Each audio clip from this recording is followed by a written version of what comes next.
Maroc, avec l'aide de son allié Israël, tente d'intimider l'Algérie. On regarde ça ensemble. Le Maroc a réalisé avec succès le lancement d'un missile israélien extra d'une portée de 150 km au Sahara occidental, occupé tout près des frontières avec l'Algérie. Malgré le génocide à Gaza, le Maroc multiplie ses achats militaires auprès d'Israël.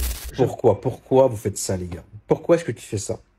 Pourquoi est-ce que tu fais cette vidéo? Je vais être obligé de te répondre, j'aime pas trop faire ça.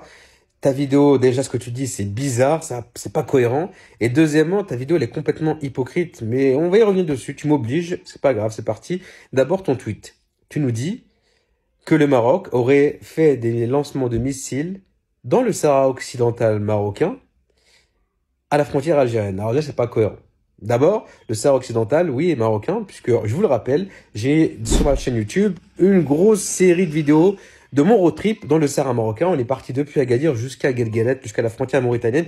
Allez le voir, c'est passionnant. Ceci étant dit, est-ce que tu peux m'expliquer comment le Maroc a pu faire des essais de lancement de missiles à la frontière de l'Algérie et du Sahara occidental marocain, alors que voilà la carte du Maroc? Alors que la frontière entre le Sahara occidental marocain et l'Algérie, c'est quoi? Il n'y a rien du tout. C'est tout petit. Donc le Maroc, il est parti dans cet endroit-là précisément. Pourquoi il va pas le faire sur sa frontière directement? Pourquoi il va Ça n'a aucun sens en fait ce que tu dis. Et pourquoi ça n'a aucun sens? Parce que personne ne sait exactement où ont lieu ces lancements de missiles. Toi, tu as pris le tweet d'une page qui est anti-marocaine, qui est connue pour ça, qui ne fait que balancer des fake news sur le Maroc pour décrédibiliser le Maroc. Tu l'as pris, tu en as fait une vidéo. Ridicule. Je suis désolé pour toi. Maintenant, on passe à la suite. Ton hypocrisie. Tu nous dis derrière le génocide, machin. Alors, on condamne tous le génocide. On est tous pour la création d'un État palestinien. On est tous contre ce qui se passe actuellement en Israël et en Palestine. Les massacres des Gazaouis, c'est un scandale absolu. Il doit y avoir des condamnations. C'est honteux. On est tous d'accord. Je pense que tout le monde est d'accord sur ça. Maintenant, toi, tu nous parles de la normalisation et du fait qu'ils ont acheté des missiles. Mais attends, les gars. En fait, moi, je veux comprendre comment est-ce que vous arrivez à vous positionner comme les mecs qui sont tout blancs. Comment a eu lieu la normalisation? Pourquoi le Maroc a normalisé?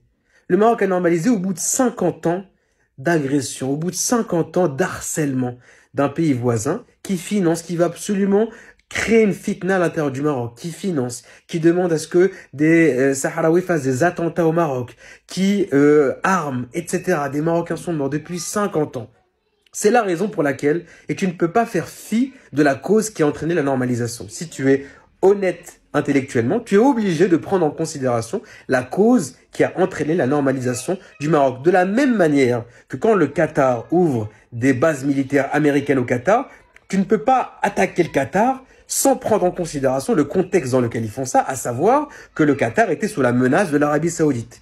Donc la raison pour laquelle Israël a réussi à diviser les pays musulmans et les pays arabo-musulmans, a réussi à normaliser avec certains. D'autres ont vu des bases américaines s'ouvrir. La raison de cela, c'est parce que les pays musulmans, entre eux, veulent se tirer des balles dans le pied, se mettre des bâtons dans les roues. Tu ne peux pas faire chier. Tu ne peux pas faire genre comme si le gouvernement algérien était tout blanc, que le méchant Maroc a normalisé et que voilà. Non, il y a un contexte. Et faire fi du contexte, c'est être malhonnête intellectuellement. Et c'est là toute l'hypocrisie. Je ne sais pas ce que vous en pensez, mais pour moi, c'est uniquement de la provocation et de l'intimidation auprès de l'Algérie, auprès du gouvernement et du peuple algérien. À savoir Deuxième degré d'hypocrisie. Voilà, frère, t'es parti en cacahuète. Pourquoi est-ce que ce serait de la provocation qu'un pays souverain fasse des exercices militaires sur son territoire? En fait, où tu voudrais qu'il fasse ces exercices militaires? Les endroits qui sont vides, c'est l'Est marocain, la région du Tafilet, donc toute la région frontalière de l'Algérie, avec l'Algérie, et le Sahara marocain. Ce sont les zones où on peut faire des exercices militaires parce qu'elles sont vides. Tu voudrais qu'ils aillent où? À Casablanca? Tu voudrais qu'ils aillent à Tanger? Tu voudrais qu'ils aillent sur la côte atlantique pour faire des exercices? Ils sont obligés de les faire dans ces endroits-là qui sont des endroits qui sont vides. Et de la même manière que quand l'Algérie fait des exercices militaires à la frontière avec le Maroc, comme c'était le cas il y a quelques mois, tu le vois ici, dans la région de Tindouf, collé au Maroc, ben, le gouvernement marocain ou les Marocains ne sont pas montés au créneau pour dire « Regardez, c'est honteux, ils nous provoquent ». Mais non, l'Algérie, ils ont le droit de faire leurs exercices militaires où ils le souhaitent. C'est leur territoire, ils sont souverains sur leur territoire. Comment toi, tu as pris ton téléphone, tu t'es dit « Je vais faire une vidéo parce que c'est honteux, le Maroc a fait des exercices militaires à la frontière algérienne. Et tu veux qu'il les fasse où? Tu te rends compte à quel point c'est n'importe quoi ce que tu racontes?